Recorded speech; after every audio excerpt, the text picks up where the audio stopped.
British actor Robert Pаттinson shot to stardom and teen heartthrob status as Edward Cullen, the vampire in the successful Twilight movie franchise.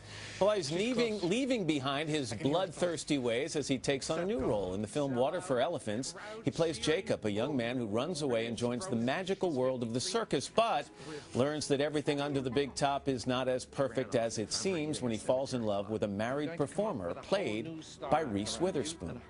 If we don't get too far, there's a hotel in Salem. But don't stay longer than the night. Just come with me. What? You think there's nothing out there for you, but there is. You just can't see it.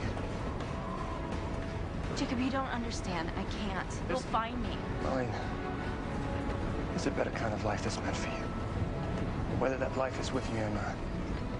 Whether you love me or not. It doesn't matter. But it's got to be now.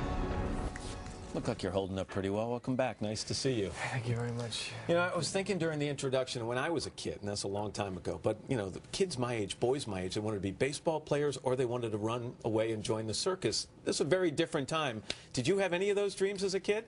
Running away and joining the circus? No, the first time I went to a circus, somebody died. One of the clowns died.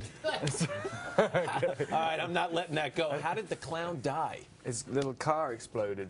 The joke car exploded on him. You're being serious about this, seriously. yeah? So did that kind of ruin the circus for you? It was. Like, my parents had to, like, everybody ran out. It was terrifying. That's bizarre. What a bizarre way to start the interview. The only time I've ever been to the circus. For people who didn't read the book that this movie is based on, tell me a little about Jacob. He's at Cornell University in 1929. Studying veterinary science, and he's on a scholarship, and his parents suddenly both die in a car crash, and he can't finance his way through college anymore, and he has no practice to go to, so he basically jumps on a train to be a hobo, and by accident it's a circus train. And it's the time, as you mentioned, 1929, Great Depression in this country. It's a time when the circus would travel from town to town and city to city by train. Growing up in London, is this a time period you were at all familiar with? Did you know about this moment in our history? I did. There's always something, I think growing up in England, it's very romanticized, that moment. I mean, Westerns seem like they're more popular, like in England, but I think that period, the kind of 30s, it was the kind of most exciting. It was the end of the Wild West, but then with a ton of industry as well. So I always found it kind of interesting.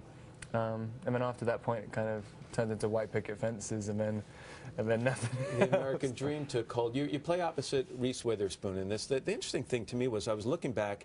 Vanity Fair, the movie in 2004, you actually played her son, although people didn't really get to see that because it was cut, right? But now, here we are 7 years later, you're not playing her son, you're playing her love interest. That's a little bizarre. It is very bizarre. But I think it's kind of bizarre, but they cast me as a son in the first place. She was only about 25. So that was the bizarre one, not this one. I think so. I mean, I guess because I was cut out of the other one, it must mean something. Something didn't work. You play opposite a lot of animals in this one, too, and I've always heard actors say that they don't like that. You seem to enjoy it, but a lot of actors come in and say it just makes every take longer. There's a variable added that we don't like. I think it's so much better. I like working with kids. I like working with animals. They're always, as soon as the more unpredictable elements you can put into a scene, the more I like it. I mean, especially, you know, if you're doing 15, 20 takes of something, if you have an elephant who does whatever she wants every single time. It's a big elephant, by the way. I mean, you know, no trepidations about working with something so much bigger than you? She's unbelievable. I mean, the zebras are the ones to watch out for. Like, nasty? Yeah, never be around. Always avoid zebras. If you see a zebra in the street, run. And apparently clowns in little trick cars, according to you. What are you going to do with this stardom? I mean, you walk out there, it was crazy out there, but how do you parlay that into longevity in this business? Who knows? That's a hard one for a lot of actors. I mean, you just kind of, you can't predict what an audience feels, but I mean, I guess if you keep doing what you like doing and if you try and make movies that you'd want to watch yourself, then hopefully one other person in the world will want to watch them. Yeah, I mean, there's no way to second guess an audience, so who knows? You've got the fourth installment of the Twilight series, which is being broken up into 2 movies from Understand. Done, in the can? Is it all finished? Yeah.